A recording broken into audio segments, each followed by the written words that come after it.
الرحمن الرحیم نحمده ونصلي على رسوله الكريم اما بعد فاعوذ بالله من الشیطان الرجیم بسم الله الرحمن الرحیم یا ایها الذين آمنوا كتب عليكم الصيام كما كتب على الذين من قبلكم لعلكم تتقون وقال النبي صلى الله عليه وسلم صوموا لرؤيته وافطروا لرؤيته صدق الله العظيم وصدق رسوله النبي الكريم۔ بزرگان محترم اور عزیز دوستو، آج عید الفطر کا دن ہے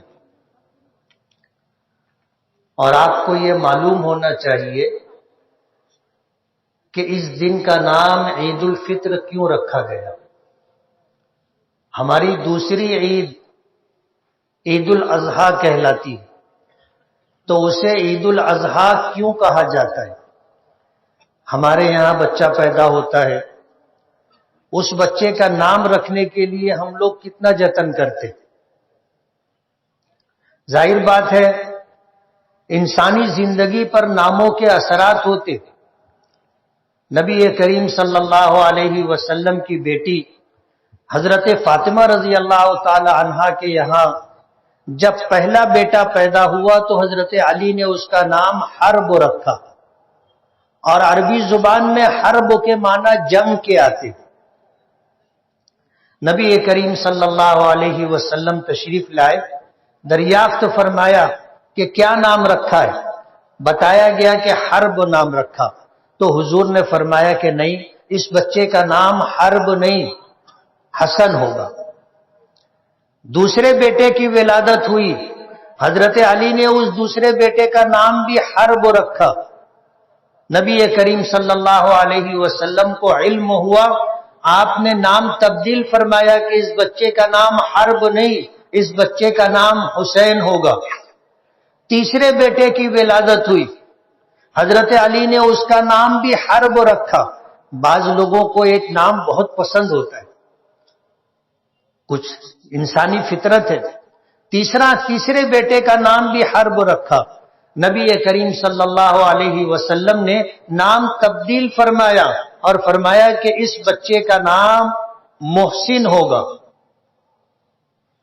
وجہ اس کی یہ ہے کہ انسانی زندگی پر ناموں کے اثرات پڑتے۔ حضور کے نکاح میں آنے والی امہات المومنین میں ایک ام المومنین حضرت زینب رضی اللہ تعالی عنہا، ان کا نام زینب نہیں تھا، حضور کے نکاح میں آئی اور نام ان کا برہ تھا۔ برہ کے معنی آتے ہیں بہت زیادہ نیکی نمایاں طور پر کرنے والی۔ ظاہر بات ہے نیکی اللہ کے لیے کی جاتی ہے، خیر اور بھلائی کے کام اللہ کو راضی کرنے کے لیے کیے جاتے ہیں۔ بھلے کام، نیکی کے کام انسانوں کو دکھانے کے لیے، اپنی شہرت اور نام و نمود کے لیے نہیں کیے جاتے۔ اللہ کے رسول صلی اللہ علیہ وسلم نے نام تبدیل فرمایا اور زینب نام رکھا۔ تو کوئی بھی نام اگر ہو تو اس کا پس منظر اور بیک گراؤنڈ معلوم ہونا چاہیے۔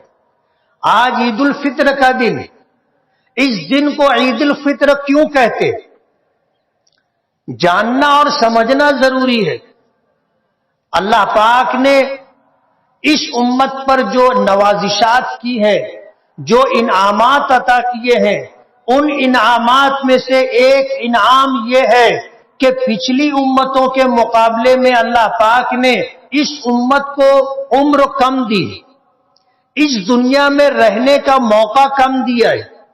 وجہ اس کی یہ ہے کہ یہ دنیا مشقت کی جگہ ہے، یہ دنیا مشقت کی جگہ ہے، اور مشقت کے ماحول میں اللہ نے اپنے محبوب نبی کو اور اپنے محبوب نبی کی امت کو کم رکھنے کا فیصلہ کیا۔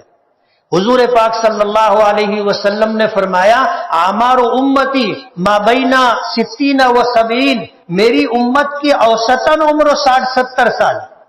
آپ نے سنا ہوگا حضرت آدم علیہ نبینا علیہ الصلوۃ والسلام کی عمر 1000 سال سے زیادہ تھی۔ حضرت نوح علیہ السلام کی عمر 1000 سال سے زیادہ تھی۔ فرعون کے متعلق آتا ہے کہ جب اس نے حکومت کی تو 350 سال تک اس کے سر میں درد بھی نہیں ہوا تھا۔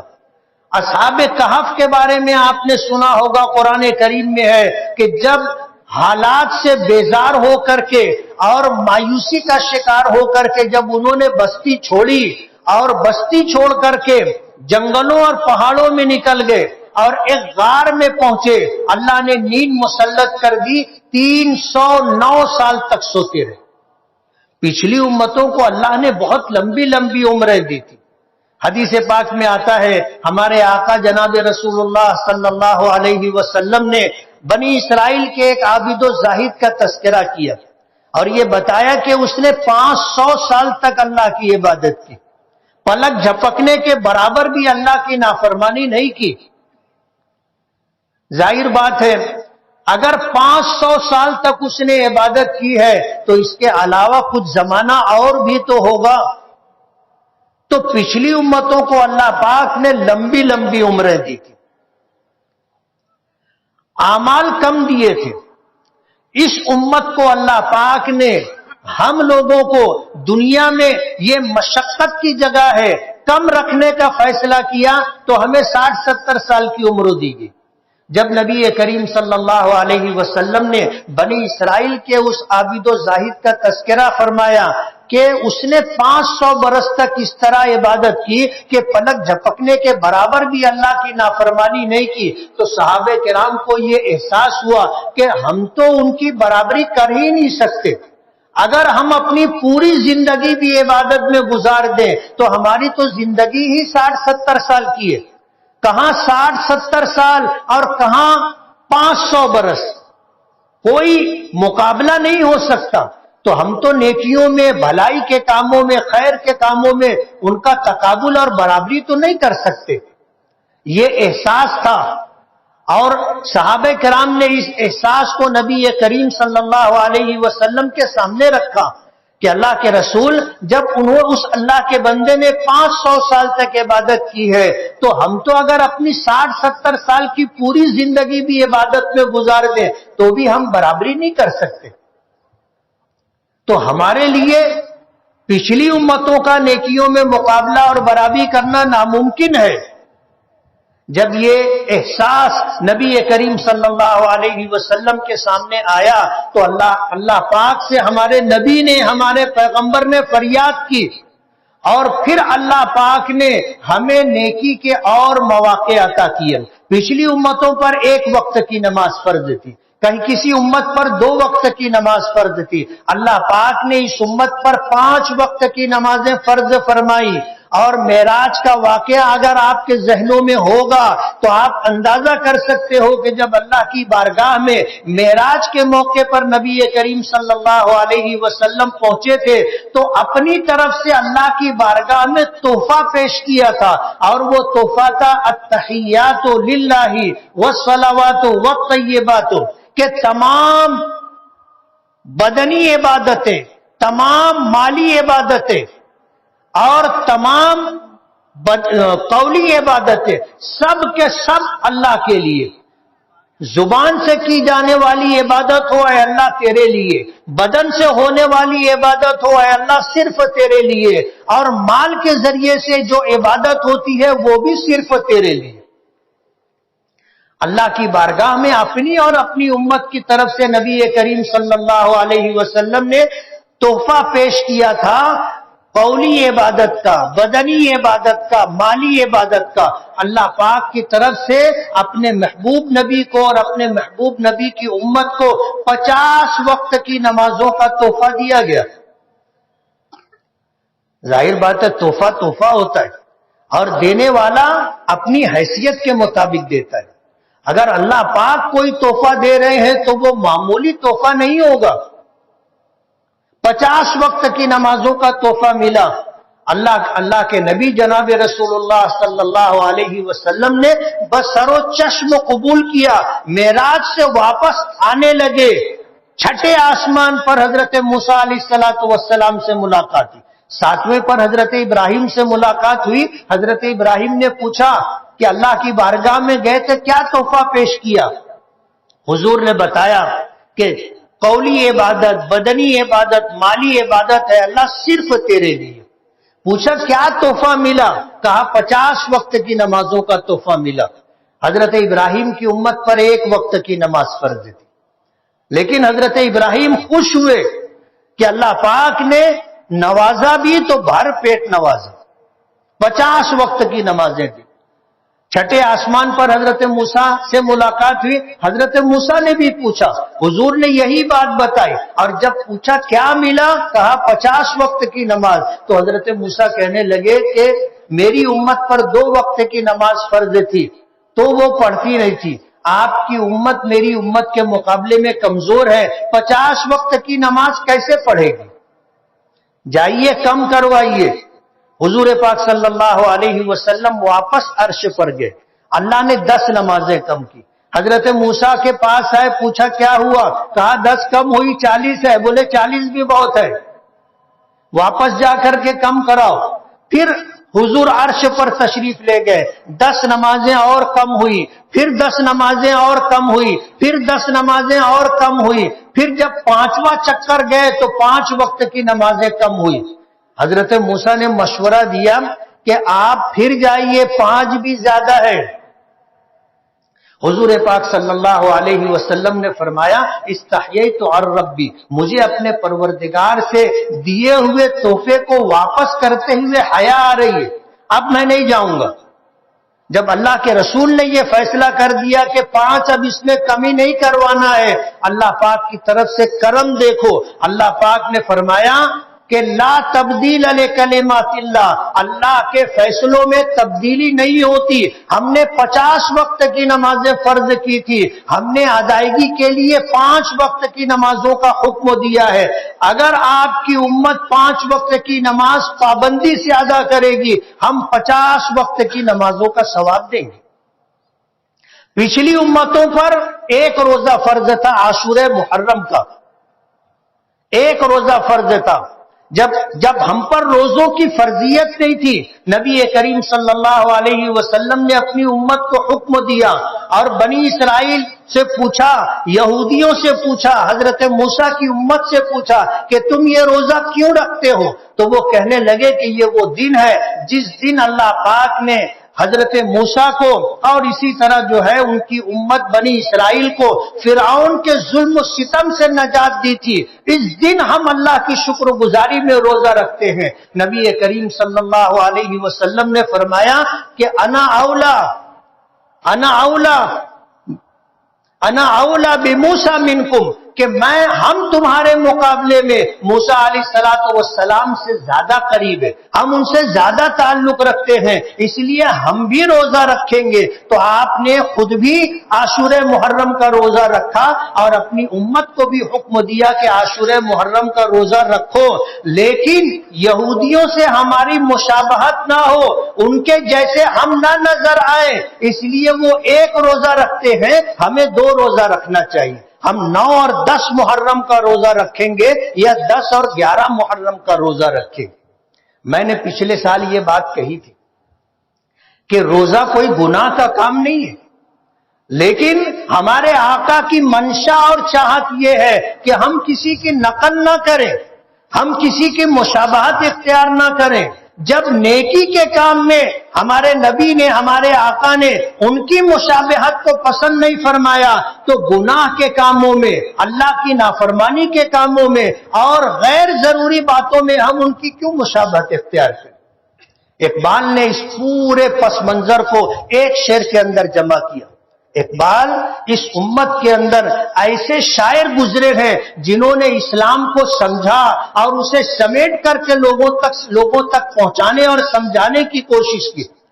یہ بات انہوں نے کہی، یہ شعر کہا کہ پیغام یہ دیتا ہے ہر روز کا سورج، پیغام یہ دیتا ہے ہر روز کا سورج، مغرب کی طرف جاؤ گے تو ڈوب جاؤ گے۔ روزانہ سورج مشرق سے نکلتا ہے، لیکن جب وہ چلتا ہے اور مغرب میں جاتا ہے تو اس کا نصیب اور مقدر ڈوب جانا ہے۔ مغربی اقوام کی نقالی اور اپنی زندگی کے مختلف موڑ پر ان کے طور طریقے کو اختیار کرنا کہ لباس ان کے جیسا ہو، چہرہ ان کے جیسا ہو، بات چیت ان کے جیسی ہو، تہذیب اور کلچر ان کے جیسا ہو، تو ظاہر بات ہے آپ ان کی نقل کرو گے، مغرب کی طرف جاؤ گے تو ڈوبنا آپ کا مقدر ہے، آپ کو کوئی روک بچا نہیں سکتا۔ روزے کے اندر مشابہت نہ ہو، فرمایا وہ ایک روزہ رکھتے ہیں، ہم 2 روزہ رکھیں گے، 9 اور 10 یا 10 اور 11، 2 روزہ رکھیں گے۔ اللہ پاک نے اس امت پر پورے رمضان المبارک کے روزے فرض کیے، 1 مہینے کا روزہ فرض کیا، اور ایک روزے کی فضیلت یہ ہے، حضرت علی رضی اللہ تعالی عنہ فرماتے ہیں کہ ایک روزہ اگر کسی نے رمضان المبارک میں جان بوجھ کر کے چھوڑ دیا، پھر اللہ نے اسے توفیق دی، اور عید کے بعد اگر اس نے ایک روزہ رکھ لیا قضا کی نیت سے، تو ایک روزے کی قضا ایک روزے سے ہو جائے گی۔ لیکن رمضان کے روزے کا جو اجر و ثواب تھا، اس رمضان کے روزے کے اجر و ثواب کو پانے کے لیے اگر وہ ساری زندگی روزہ رکھے تو بھی وہ اجر و ثواب اس کو نہیں ملے گا۔ اللہ نے ہمیں رمضان المبارک کا مہینہ روزوں کے ساتھ عطا کیا۔ آج اس وقت ہم عید الفطر کا دن منا رہے۔ عید کے معنی آتے ہیں وہ خوشی جو بار بار آتی رہے۔ عید کے معنی وہ خوشی جو بار بار آتی رہے، ہر سال یہ خوشی اللہ پاک ہمیں عطا کرتے۔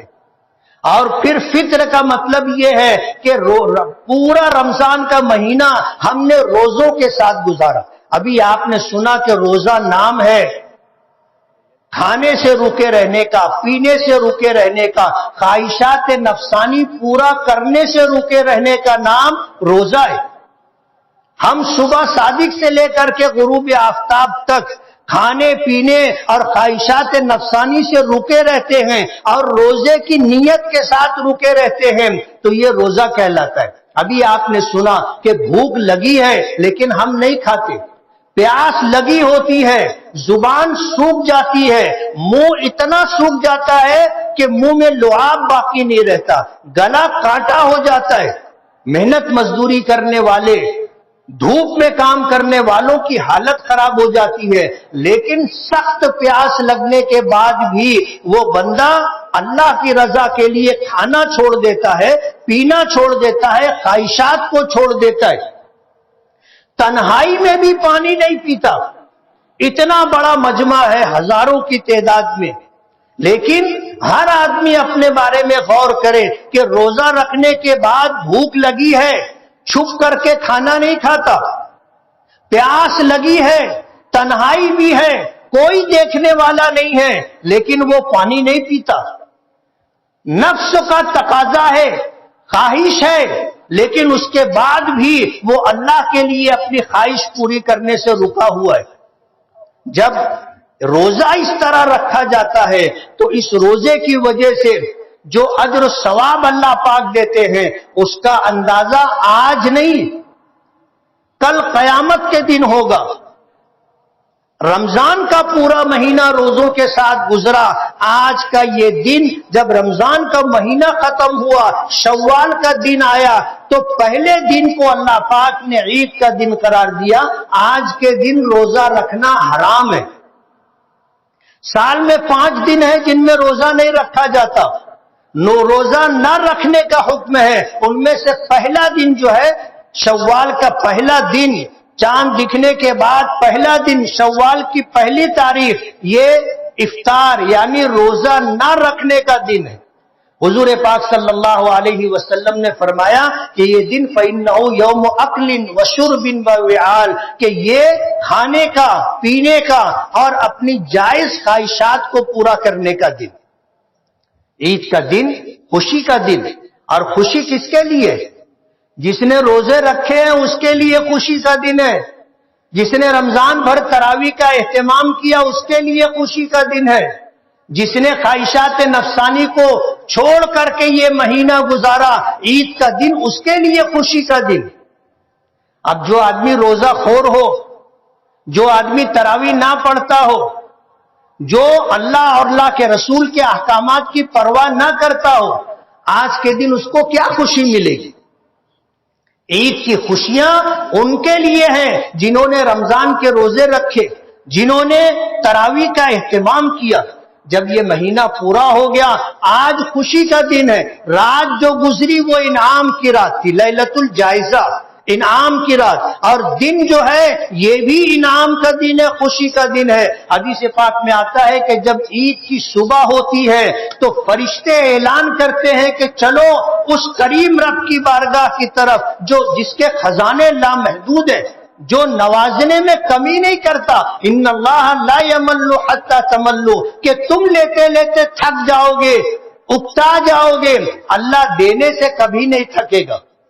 اعلان ہوتا ہے چلو اس کریم رب کی بارگاہ کی طرف، جو مانگو گے ملے گا، جو دعا کرو گے قبول ہوگی، جو تمہاری چاہتیں ہوں گی پوری ہوں گی، تمہاری مرادیں اللہ تمہارے دامن کو بھر دے گا۔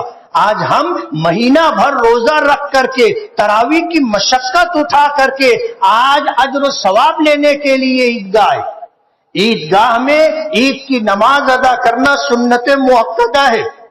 نبی کریم صلی اللہ علیہ وسلم مدینہ منورہ میں تھے، لیکن مدینہ منورہ کی مسجد نبوی جہاں ایک نماز 50,000 نمازوں کے برابر اجر و ثواب رکھتی ہے، عید کی نماز ادا کرنے کے لیے اللہ کے رسول صلی اللہ علیہ وسلم مسجد نبوی چھوڑ کر کے عیدگاہ تشریف لے جاتے تھے اور عید کی نماز عیدگاہ میں ادا کیا کرتے تھے۔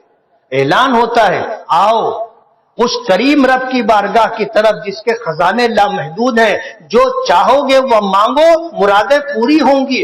آج اس وقت ہم لوگ سجدہ شکر ادا کرنے کے لیے، اللہ نے ہمیں رمضان کا مہینہ عطا کیا، روزوں کی توفیق دی، اللہ نے ہمیں تراویح کی توفیق عطا کی، ہم نے عبادتیں کی ہیں اور اس پر لامحدود اجر و ثواب اللہ پاک عطا کریں گے۔ پچھلی امتوں کو اللہ نے لمبی عمریں دی تھی، نیکی کے مواقع خوب ملے تھے۔ اس امت کو اللہ نے عمر کم دی، کم زندگی میں، تھوڑی زندگی میں آدمی کتنی نیکی کر سکے گا؟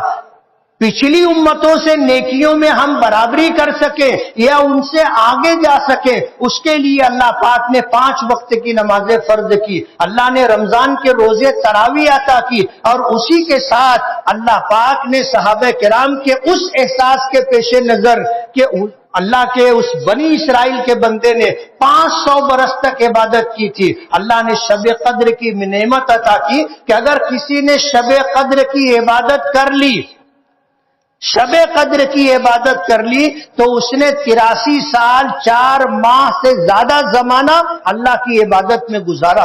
اللہ نے شب قدر عطا کی۔ اگر کسی کو زندگی میں 10 شب قدر مل گئی تو گویا اس نے 830 سال سے زیادہ زمانہ اللہ کی عبادت میں گزارا۔ اور کتنے خوش نصیب ہیں وہ لوگ کہ بالغ ہونے کے بعد سے آج تک ان کی شب قدر فوت نہیں ہوئی۔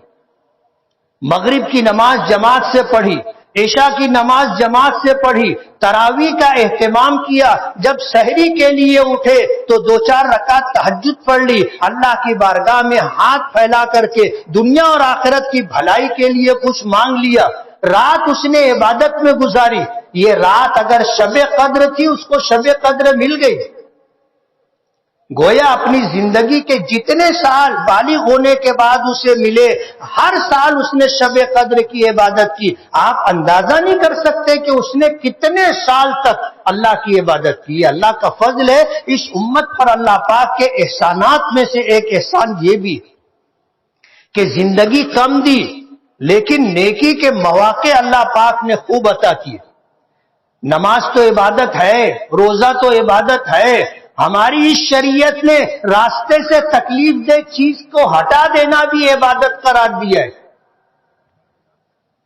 کسی بھٹکے ہوئے شخص کو راستہ بتا دینا بھی عبادت ہے، کسی نابینا، کسی معذور اور بوڑھے کا ہاتھ پکڑ کر کے اسے روڈ کراس کرا دینا بھی عبادت ہے، اپنے ماں باپ کو محبت کی نظر سے دیکھ لینا بھی عبادت ہے۔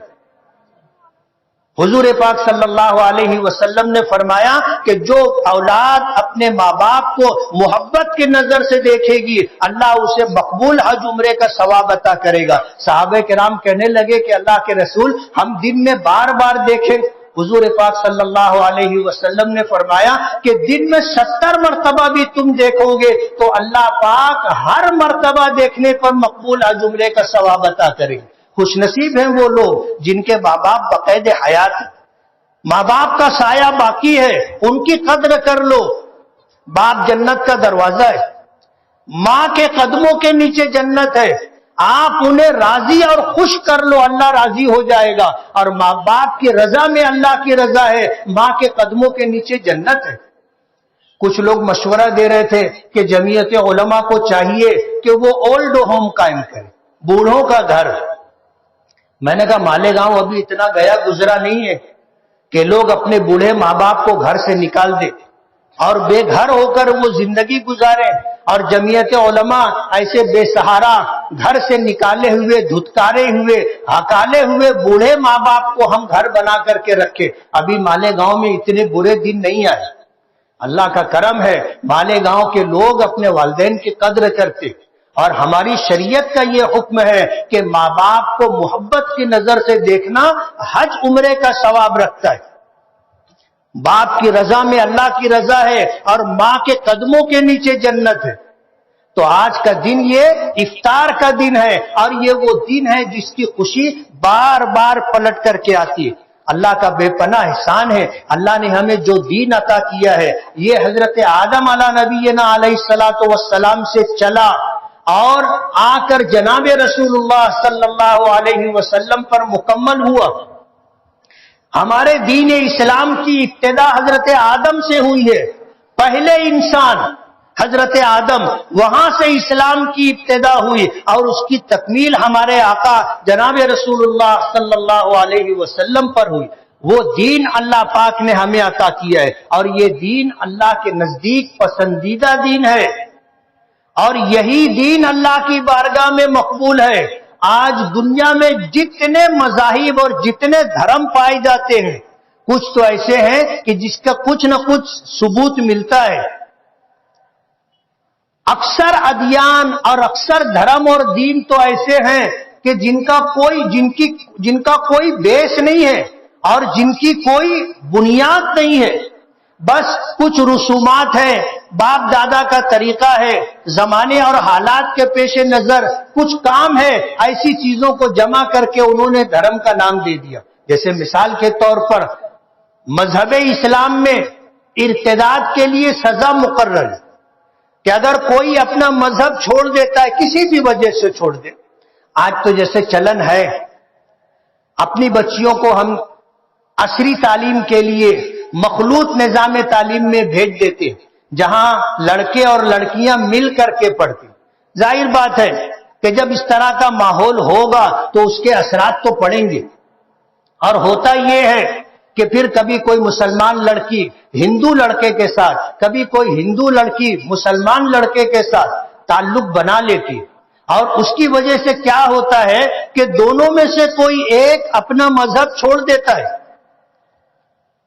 یا تو ہندو لڑکی مسلمان ہو جاتی ہے یا مسلم لڑکی ہندو ہو جاتی ہے، اپنا دھرم چھوڑ دیتے۔ اس کو ارتداد کہا جاتا ہے۔ مذہب اسلام میں زندگی کے تمام شعبہ حیات کے لیے ایک حکم موجود ہے۔ اگر کوئی شخص مسلمان تھا، مرد یا عورت، اس نے اپنا دھرم بدل لیا، دھرم پریورتن ہو گیا، اس نے اسلام کو چھوڑ کر کے دوسرا کوئی مذہب اختیار کر لیا، چاہے وہ مذہب اختیار کرنے والا مرد ہو یا عورت ہو، اس کے لیے ہماری شریعت میں ایک حکم موجود ہے، اور وہ حکم یہ ہے کہ ہم اس سے ملاقات کریں اور یہ جاننے کی کوشش کریں کہ اس نے اپنا مذہب، اپنا دھرم کیوں چھوڑا ہے۔ اگر شکوک و شبہات کی بنا پر اور اسلامی احکام کے کسی حکم کو ناپسند کرتے ہوئے یا برا سمجھتے ہوئے اس نے چھوڑا ہے تو اس کو سمجھانے کی کوشش کی جائے گی، اور نہ سمجھے تو پھر اس کے لیے احکامات ہیں۔ میں پوچھنا چاہتا ہوں، اسلام کے علاوہ دنیا میں جتنے مذاہب پائے جاتے ہیں، اگر ان مذاہب کے ماننے والے اپنا دھرم چھوڑ دیں تو ان کے مذہب کے اندر کیا ایسا کوئی حکم موجود ہے؟ آپ تحقیق کر لیجئے کہ نہیں۔ میں یہ بتانا چاہتا ہوں کہ ہمارا یہ اسلام دھرم جو ہے یہ ہر اعتبار سے کامل و مکمل ہے، حتیٰ کہ ہمارے مذہب نے ہمیں کھانے کا بھی طریقہ بتایا ہے، پینے کا بھی طریقہ بتایا ہے، سونے کا بھی طریقہ بتایا ہے، چلنے کا بھی طریقہ بتایا ہے، اٹھنے بیٹھنے کا بھی طریقہ بتایا ہے، حتیٰ کہ پیشاب پاخانہ کرنے تک کا طریقہ بتایا ہے۔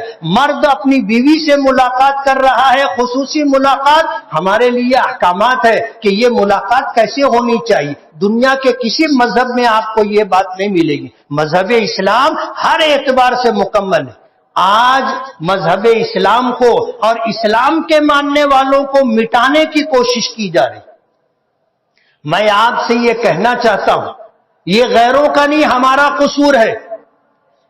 قرآن کریم، اللہ کے نبی صلی اللہ علیہ وسلم، آپ کے ارشادات و فرمودات جسے ہم حدیث کہتے ہیں، یہ صرف ہم مسلمانوں کے لیے نہیں ہے، یہ پوری دنیا کے انسانوں کے لیے۔ ہمارا قصور یہ ہے کہ ہم نے اپنے ہندو بھائی کو اپنے مذہب کا تعارف نہیں کرایا، اسے پتا نہیں ہے کہ اسلام دھرم کیا ہے، وہ غلط فہمیوں میں مبتلا ہے، اسے یہ پتا نہیں ہے کہ ان کی مسجد کیسی ہوتی ہے۔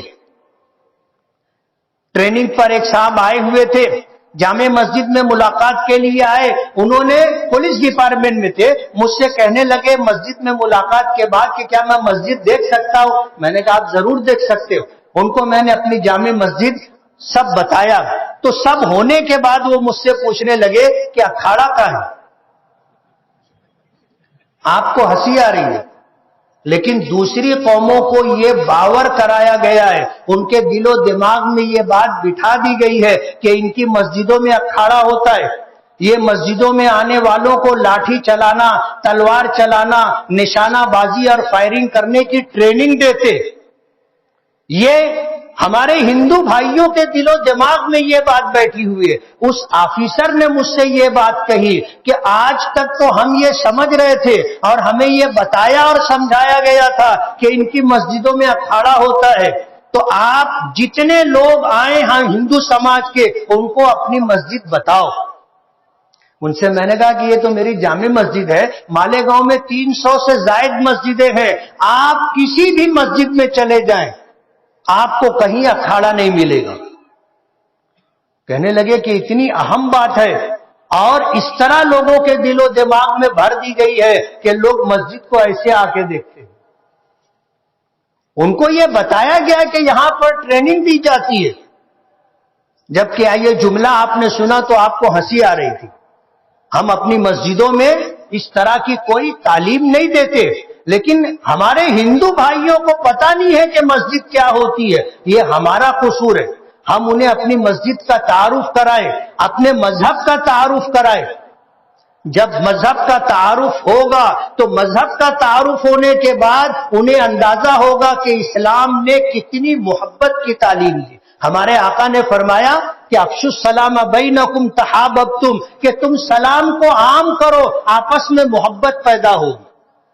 ہم اپنے مسلمان بھائی سے سلام کریں، اپنے ہندو بھائیوں سے آپس میں جو آمنا سامنا ہوتا ہے اس موقع پر ہم سر ہلا کر کے، مسکرا کر کے، اور جو مختلف بول ہوتے ہیں وہ بول کر کے ان سے اپنی محبت کا رشتہ قائم کریں، نفرت ختم ہوگی۔ ایسے حضور نے فرمایا تہادو تحابو، آپس میں ہدیہ لیتے دیتے رہا کرو، محبت پیدا ہوگی۔ ہمارا مذہب محبت کا پیغام دیتا ہے، امن و شانتی کا پیغام دیتا ہے۔ آج اسلاموفوبیا ہے، یعنی پوری دنیا میں اسلام کو بدنام کرنے کے لیے کوشش یہ کی جاتی ہے کہ اسلام پر طرح طرح کے غلط الزامات لگائے جائیں، اور بدنصیبی کی بات یہ ہے، بدقسمتی کی بات یہ ہے کہ جو الزامات وہ لگاتے ہیں وہ ہم مسلمانوں میں پائے جاتے ہیں۔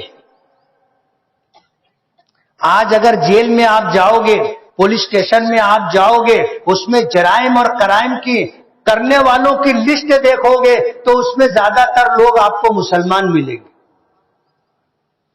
چوری کرنے میں ہم 1 نمبر پر، لوٹ مار کرنے میں ہم 1 نمبر پر، جھگڑا کرنے میں ہم 1 نمبر پر، گالی گلوچ دینے میں ہم 1 نمبر پر، دھوکہ دینے میں ہم سب سے آگے۔ جب کوئی چوری کرتا ہے تو پولیس اسٹیشن میں اس کو ایسے ایک پارٹی پکڑائی جاتی ہے، اس کے اوپر لکھا ہوتا ہے کہ میں چور ہوں۔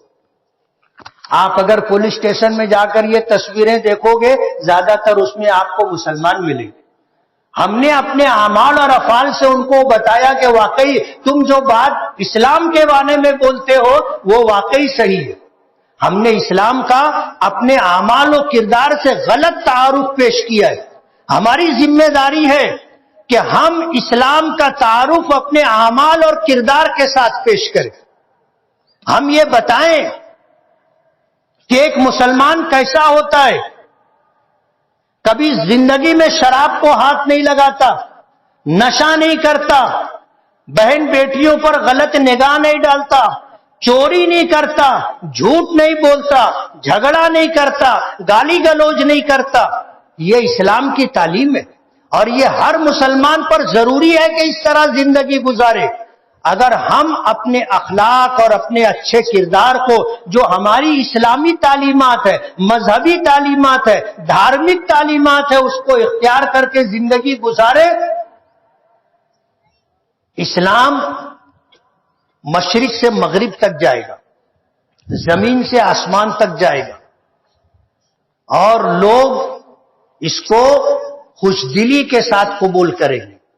یہ صرف ہم مسلمانوں کے لیے نہیں ہے، یہ پوری دنیا کے انسانوں کے لیے ہے۔ ہمارا قصور یہ ہے کہ ہم نے ان کو بتایا نہیں، ان کو سمجھایا نہیں۔ اسلام میں وہ خوبی ہے اور وہ صفات ہیں کہ اگر اس کو دیکھا سمجھا جائے اور صحیح معنوں میں اسلامی اعمال کو، کردار کو اختیار کیا جائے تو دنیا میں وہی ماضی والی تاریخ دہرائی جا سکتی ہے۔ ہم نے کبھی اسلام کو تلوار کے زور پر نہیں پھیلایا۔ آپ تاریخ اٹھا کر کے دیکھ لو، الزام ہے ہم پر کہ ہم نے اسلام کو تلوار کے زور سے پھیلایا، یہ الزام ہے۔ تاریخ اٹھا کر کے دیکھ لو کہ ہم نے کبھی اپنے دین کی تبلیغ طاقت کے بلبوتے پر نہیں کی، تلوار کے بلبوتے پر نہیں کی ہے۔ لیکن جب ہمیں مٹانے کی کوشش کی گئی اور جب ہماری جان پر بنائی اور جب ہمارے مذہب پر بنائی، تو کوئی ہمارا مذہب ہی مٹا دینا چاہتا ہے، ختم کر دینا چاہتا ہے، تو اس کو بچانا، اپنی جان بچانا، اپنا مال بچانا، اپنی آبرو بچانا، یہ ہماری شریعت کا حکم ہے۔ ہم کبھی چڑھ کر کے نہیں جاتے۔ آپ ہماری تاریخ اٹھا کر کے دیکھ لو، جب ہم پر کوئی چڑھائی کرتا ہے تو ہماری شریعت اور دھرم کا حکم ہے کہ ہم اپنی جان، مال، عزت و آبرو، اپنی مساجد، خانقاہوں کی حفاظت کریں۔ ہم پہل نہیں کرتے، لیکن ظلم سہنے کی بھی ہم کو تاکید کی گئی ہے کہ ظلم برداشت مت کرو۔ اگر ظلم سہو گے تو ظالم کی ہمت بڑھے گی، اور آج وہ آپ کے گریبان تک ہاتھ لایا ہے، کل دوسروں کے گریبان تک جائے گا۔ آج آپ کے گھر تک آیا ہے، کل دوسروں کے گھر تک جائے گا۔ آج اس نے آپ کی عزت پر ہاتھ ڈالا ہے، کل دوسروں کی بہو بیٹیوں کی عزت پر ہاتھ ڈالے گا۔ آج جس طرح کے حالات ہیں، ان تمام حالات کے اندر ہمیں بہت سمجھداری سے کام لینا ہے۔ ہم ہندوستان میں ہیں، ہماری تعداد 25 کروڑ ہے، کوئی 30 کروڑ بولتا ہے، کوئی 20 کروڑ بولتا ہے، کوئی 15 کروڑ بولتا ہے، جو ہے۔ مگر یہ ہے کہ ہم کروڑوں میں ہیں، اس سے کوئی انکار نہیں کر سکتا۔ آپ 25 کو 24 بول سکتے ہو، 20 کو 19 کر سکتے ہو، 16 کو 15 کر سکتے ہو، لیکن کروڑوں کا انکار نہیں کر سکتے۔ ہندوستان میں ہم کروڑوں کی تعداد میں ہے، اور ہندوستان ایک سیکولر جمہوری ملک ہے۔ یہاں کی حکومت غیر مذہبی حکومت ہے، یعنی مذہب کی حکمرانی نہیں ہے، ایک سیکولر دستور ہے، جس دستور نے ہر ہندوستانی کو اس بات کا پورا حق دیا ہے کہ وہ اپنے مذہب کے مطابق آزادی کے ساتھ زندگی گزار سکتا ہے۔ وہ اپنی عبادت کے لیے مسجد، مندر، گردوارہ، چرچ بنا سکتا ہے، وہ عبادت کے لیے آزاد ہے، اس پر کوئی پابندی نہیں۔ آپ کو کوئی نماز پڑھنے سے نہیں روک سکتا، آپ کو کوئی روزہ رکھنے سے نہیں روک سکتا، کسی ہندو بھائی کو مندر میں جانے سے کوئی نہیں روک سکتا، کسی کرسچن کو چرچ میں جانے سے، کسی سردار جی کو گردوارے میں جانے سے روکنے کا حق کسی کو نہیں ہے۔ ہم اپنے مذہب کی تعلیم کے لیے ادارے قائم کر سکتے ہیں، اپنے بچوں کو اپنے مذہب اور دھرم کی تعلیم دے سکتے ہیں، اور اس ملک میں ہر مذہب کے ماننے والوں کو اپنے مذہب کی تبلیغ اور پرچار کا ہمارے دستور اور سنویدھان نے پورا حق دیا ہے، پورا حق دیا ہے۔ اس لیے ہندوستان ایک سیکولر، جمہوری اور غیر مذہبی ملک ہے۔ یہاں پر رہ کر کے ہم اپنے مذہب کے مطابق آزادی کے ساتھ زندگی گزار سکتے ہیں۔ ملکوں کے حالات کیا ہیں آپ کو پتہ ہے؟ ہمارے ہندوستان میں یو پی کی کیا صورتحال ہے آپ کو پتہ ہے؟ ابھی ماضی قریب میں جو کچھ ہوا آپ اس بات کو جانتے ہیں، لیکن ایک بات افسوس کی بات ہے کہ قانون کے نام پر لا قانونیت کو لادنے کی کوشش کی جا رہی۔ ہم کسی مجرم کی، کسی گنہگار کی حمایت نہیں کرتے، جو گنہگار ہے وہ گنہگار ہے، اسے قانون کے دائرے میں لا کر کے سزا دینی چاہیے۔ قانون ہاتھ میں لینے کا اختیار ہمارے ملک کے دستور، آئین، سنویدھان نے کسی کو نہیں دیا۔ ایک بات اگر سنی جا سکتی ہو تو سن لے کہ کفر اور شرک کے ساتھ حکومتیں باقی رہتی ہیں۔ اللہ تعالیٰ اس دنیا میں کفر اور شرک کے ساتھ حکومتوں کو باقی رکھتا ہے، لیکن کسی کی حکومت، کسی کا اقتدار ظلم کے ساتھ باقی نہیں رہتا۔ اور ہمارے نبی نے اس بات کو ہمیں سمجھایا ہے کہ ایک ماں کو اپنے بچے سے جتنی محبت ہوتی ہے، اس دنیا کے پیدا کرنے والے مالک کو، اللہ کو تم ایشور کہو، گاڈ کہو، اس کو اپنے بندوں سے 70 گنا زیادہ ایک ماں کے مقابلے میں محبت ہوتی ہے۔ ہمارا مالک ہم سے ہماری ماں کے مقابلے میں 70 گنا زیادہ محبت کرتا ہے۔ جب ایک ماں اپنے بچے پر ظلم برداشت نہیں کر سکتی تو اس کائنات کا خالق اور مالک کیسے ظلم برداشت کرے گا؟ اگر اس کی مخلوق کے ساتھ ظلم کیا جائے گا تو اللہ تعالیٰ کسی کی حکومت کو ظلم و بربریت کے ساتھ باقی نہیں رکھتا۔ یہ ہمارا نہیں، اوپر والے کا فیصلہ ہے۔ اور آپ سن لو، اقتدار کسی کا ہمیشہ نہیں رہتا۔ آپ دنیا کی جانے دیجئے، اپنے دیش بھارت کی تاریخ اٹھا کر کے دیکھ لو، پہلے کسی کا اقتدار تھا، پھر کسی کا اقتدار رہا، پھر کسی کا اقتدار رہا، اور اب تمہارا ہے۔ تم سے پہلے انگریز تھے، اتنی بڑی حکومت تھی کہ ان کی حکومت میں سورج غروب نہیں ہوتا تھا، لیکن ایک وقت آیا کہ اس دیش کی آزادی کے لیے ہندو مسلم تمام ہی مذاہب کے ماننے والوں نے مل جل کر کے مقابلہ کیا اور انگریزوں کو بوریا بستر گول کرنے پر مجبور کر دیا۔ جن کی حکومت میں سورج غروب نہیں ہوتا تھا، آج وہ انگلینڈ تک سمٹ کر کے رہ گئے۔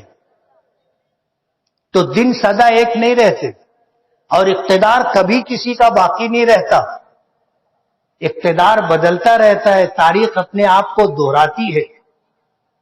اس لیے جو آج برسر اقتدار ہیں انہیں راج دھرم نبھانا چاہیے۔ نفرت کا ماحول پیدا کرنا، لڑاؤ بانٹو اور حکومت کرنا، یہ چیز زیادہ دن نہیں چلتی۔ انگریزوں نے ہندوستان میں یہی کیا تھا، اور جب تک وہ اس میں کامیاب رہے، اقتدار پر رہے، اس ملک میں رہنے والے مسلمانوں کو ہندوؤں سے، ہندوؤں کو مسلمانوں سے، اور اس طرح دیگر مذاہب کے لوگوں کو آپس میں لڑانا اور اپنی حکومت قائم رکھنا، یہ انگریزوں کا طریقہ تھا۔ ڈیوائیڈ اینڈ رول بہت مشہور انگریزی کا جملہ ہے، یہی ان کا طریقہ تھا۔ لیکن ظاہر بات ہے باقی نہیں رہا، بہت دن تک لوگ بے وقوف نہیں بنتے، اور ایمان والا دوسری مرتبہ بے وقوف نہیں بنتا۔ حدیث پاک میں آتا ہے لا یلدغ المؤمن من جحر واحد مرتين، کہ مسلمان اس مالک پر ایمان رکھنے والا ایک سوراخ سے 2 مرتبہ نہیں ڈسا جاتا. 2 مرتبہ نہیں، 1 مرتبہ اعتماد کر کے دھوکہ کھا سکتے، لیکن 1 مرتبہ چوٹ لگنے کے بعد دوبارہ پھر دھوکہ نہیں کھاتے. اور اگر دوبارہ آپ دھوکہ کھا رہے ہو تو آپ اپنے ایمان کی خبر لو، ہے کہ نہیں ہے. اگر ایمان ہوتا تو دوسری مرتبہ دھوکہ نہیں کھاتے. اپنے ایمان کا جائزہ لو. ایک بات بہت نمایاں طور پر سمجھنے کی ہے کہ اس طرح کی موٹی موٹی باتیں ہم اپنی جہالت کی وجہ سے نہیں سمجھ پاتے. الحمدللہ ثم الحمدللہ، ماضی کے مقابلے میں آج مسلمانوں میں تعلیمی بیداری آئی ہے، اور زندگی کے تمام شعبوں میں اور تعلیم کی ہر فیلڈ کے اندر آپ کو مسلمان نمایاں طور پر ملیں گے. اور حیرت کی بات یہ ہے کہ لڑکوں کے مقابلے میں لڑکیاں تعلیم کے میدان میں آگے ہیں. ہر سال جو رزلٹ آتا ہے اس رزلٹ کے آنے کے بعد پتہ چلتا ہے کہ پھر لڑکیوں نے بازی مار لی، اور تمام فنون کے اندر ہر لائن سے لڑکیاں آگے.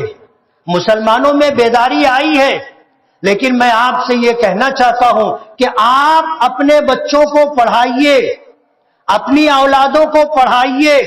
آپ 1 وقت کھانا کم کھائیے، آپ 2 جوڑے کپڑے کم بنائیے، آپ اپنا جیب خرچ کم کیجیے، اپنے بچوں کو اعلیٰ تعلیم دلائیے. لیکن یہ تعلیم نوکری اور ملازمت کے لیے نہیں. آج لوگوں نے تعلیم کو روزگار کا ذریعہ بنا لیا ہے، اور حصول معاش کے لیے لوگ پڑھتے ہیں. کہ بھئی کیوں پڑھ رہا ہے؟ بولے میں ٹیچر بنوں گا. کیوں پڑھ رہا ہے؟ بولے میں ڈاکٹر بنوں گا. کیوں پڑھ رہا ہے؟ بولے میں انجینئر بنوں گا. یعنی یہ روزگار کا ذریعہ بنا لیا ہے. ہم منع نہیں کرتے کہ اس کو روزگار کا ذریعہ مت بناؤ، لیکن تعلیم کے ساتھ اپنا دماغ بھی کھولو. اور اگر روزگار نہ ملے، اور ہم تو کہتے ہیں کہ نوکری کرنے سے بہتر یہ ہے کہ آپ تجارت کرو. تجارت کے اندر جتنا رزق اللہ نے رکھا ہے وہ کسی چیز میں نہیں ہے. اگر ہماری شریعت میں ہمارے پیغمبر کے ارشادات کا مفہوم اگر سمجھے تو 65% روزی اللہ نے تجارت میں رکھی ہے، اس کے بعد کھیتی میں رکھی ہے، اس کے بعد نوکری میں. ایک آدمی ساری زندگی نوکری کرتا ہے، کماتا ہے، کچھ پیسہ جمع کرتا ہے، آخر عمر میں گھر بناتا ہے، 2-4 سال رہتا ہے. ساری زندگی کما کر کے گھر بنایا اور 2-4 سال رہ کے چلا جاتا ہے، اور اس کی اولاد بولتی ہے ابا کے سمجھا نہیں رہا، گھر ایسے بنائے گا تو ایسے بنا دیا.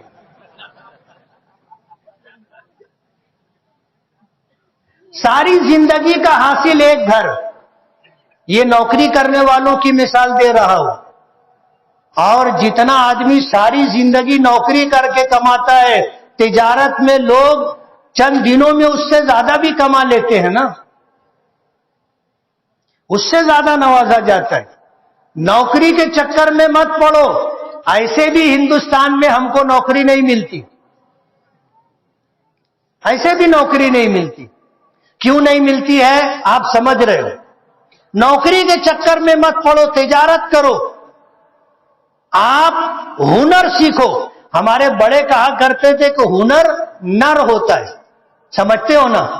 نر اور مادہ. ہنر نر ہوتا ہے. آپ کے پاس ہنر ہے، آپ زندگی میں جہاں کہیں رہو گے اپنی روٹی روزی کا انتظام کر لو گے.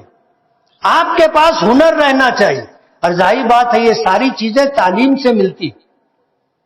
آپ تعلیم کی فیلڈ میں آ کر کے اپنے بچوں کو اعلیٰ سے اعلیٰ تعلیم دلاؤ. تعلیم لوگوں میں شعور پیدا کرتی ہے، تعلیم لوگوں میں بیداری اور احساس پیدا کرتی ہے. انہیں اس بات کا پتہ ہوتا ہے کہ اس موقع پر ہمیں کیا کرنا چاہیے. آج ملکوں کے حالات کدھر جا رہے ہیں؟ ہم مسلمانوں کے لیے عرصہ حیات تنگ کیا جا رہا ہے. ابھی آنے والے کچھ مہینوں میں کارپوریشن کے الیکشن ہوں گے، سال 1.5 سال کے اندر اسمبلی اور پارلیمنٹ کے الیکشن ہوں گے۔ ظاہر بات ہے جو لوگ آج برسر اقتدار ہیں وہ انگریزوں کی پالیسی لے کر کے چل رہے ہیں کہ لڑاؤ اور حکومت کرو، بانٹو اور حکومت کرو، نفرت کا ماحول پیدا کرو، لوگوں کے درمیان دوریاں پیدا کرو اور اقتدار کا لطف اور مزہ لیتے رہو۔ آنے والے دن آج کے دن سے زیادہ برے ہوں گے، لیکن ہم مسلمان کبھی مایوس نہیں ہوتے، ہم کبھی گھبراتے نہیں۔ ہم کمزور ہو سکتے ہیں لیکن اس دنیا کا پیدا کرنے والا اور ہمیں بنانے والا کمزور نہیں ہے۔ ہم دھوکہ کھا سکتے ہیں، وہ دھوکہ نہیں کھا سکتا۔ ہم کمزور ہونے کی وجہ سے ظلم و بربریت کا شکار ہو سکتے ہیں لیکن وہ ظلم کو باقی نہیں رکھتا۔ کہتے ہیں نا کہ ظلم کی ٹہنی کبھی پھلتی نہیں، ناؤ کاغذ کی سدا چلتی نہیں۔ ظلم کرنے والوں کا اقتدار بہت کم ہوتا ہے، مختصر ہوتا ہے۔ مایوس ہونے کی ضرورت نہیں ہے۔ مایوس وہ ہوتا ہے جو اس پر ایمان و یقین نہیں رکھتا، اور ہمارا اس پر ایمان و یقین ہے۔ ہم کبھی حالات سے نہیں گھبراتے۔ 2-4 لوگوں کے مار دینے سے کیا ہندوستان میں مسلمان ختم ہو گئے؟ اور اگر تم ختم کرنا بھی چاہو گے تو نہیں کر سکو گے۔ دیش کی آزادی کے لیے ہم نے آپ نے مل کر کے انگریزوں کا مقابلہ کیا، دیش آزاد ہوا۔ جن کو جانا تھا وہ چلے گئے۔ ہمارے باپ دادا نے اپنی مرضی سے یہاں رہنا پسند کیا ہے۔ تم نہیں جا سکتے تھے اس لیے تم یہاں رہے۔ ہمارے باپ دادا دیش چھوڑ کر جا سکتے تھے لیکن ہمارے باپ دادا نے اس ملک میں رہنا اپنی مرضی سے اختیار کیا ہے۔ اس ملک میں رہنا ہماری مجبوری نہیں ہے، اس ملک میں رہنا ہماری ضرورت نہیں ہے، اس ملک میں رہنا ہماری چاہت اور ہماری پسند ہے۔ آپ ہمیں دیش نکالا نہیں دے سکتے کہ کروڑوں مسلمانوں کو ڈھکیل کر کے آپ بنگال کی کھاڑی میں ڈال دیں گے، ناممکن ہے۔ کروڑوں مسلمانوں کو آپ مار ڈالیں گے، یہ ناممکن ہے۔ ہم اس دیش میں ہیں، یہیں رہیں گے، یہیں رہیں گے، مریں گے تو اسی مٹی میں ملیں گے۔ تم مٹی میں ملانے کی بات کرتے ہو، ہمارا تو ٹھکانہ یہی ہے، ہمارا تو ٹھکانہ یہی ہے، کوئی بات نہیں ہے۔ تو آج ملک کے جو حالات ہیں، 2-4 لوگوں کے مار دینے سے اسلام ختم ہو جائے گا یا مسلمان ختم ہو جائیں گے، ایسا بالکل نہیں۔ یہ خیال است و محال است و جنون، یہ پاگل پن ہے جو آپ سمجھ رہے ہو، ایسا ہونا ممکن نہیں ہے۔ اس لیے ہمیں گھبرانے کی قطعاً ضرورت نہیں ہے، اور ظلم کی رات بہت لمبی نہیں ہوتی، انصاف کا، امن و شانتی کا سورج نکلتا ہے۔ اس لیے گھبرانے کی ضرورت نہیں ہے۔ کرنے کا جو کام ہے وہ آپ کرو۔ کرنے کا کام یہ ہے کہ اپنی اولاد کو آپ تعلیم دلاؤ، اعلیٰ سے اعلیٰ تعلیم دلاؤ، اور ملازمت اور نوکری کے چکر میں مت رہو۔ پڑھ لکھ کر کے اپنے اندر شعور پیدا کرو۔ جو نصیب اور مقدر کی روزی ہے، آپ تجارت کی لائن سے جدوجہد اور کوشش کرو، اللہ نصیب کی روزی تمہیں دے گا۔ دوسری بات، ملک کے موجودہ حالات سے گھبرانے کی ضرورت نہیں ہے۔ جو آج صاحب مسند ہے کل نہیں ہوں گے، جو آج صاحب مسند ہے کل نہیں ہوں گے۔ کرایہ دار ہیں، ذاتی مکان تھوڑی ہے۔ ابھی الیکشن آنے والا ہے نا، ہماری ووٹوں سے اقتدار میں گئے تھے۔ اللہ نے، اس ملک کے سنویدھان نے اور دستور نے ہمیں یہ حق دیا ہے کہ اگر ہم کسی کو تخت پر بٹھا سکتے ہیں تو اس کا جنازہ بھی کاندھا دے کے اٹھا سکتے ہیں نا۔ اور یہ چشم سر سے دیکھے جانے والی چیز ہے۔ کسی کا اقتدار ہمیشہ باقی نہیں رہتا، لوگ آتے ہیں جاتے ہیں۔ جو مالک کی مخلوق کے ساتھ، انسانوں کے ساتھ ہمدردی خیرخواہی کا معاملہ کرے گا اس کا اقتدار لمبا رہتا ہے، اور جو اس کی مخلوق کے اوپر ظلم کرتا ہے اس کا اقتدار لمبا نہیں رہتا۔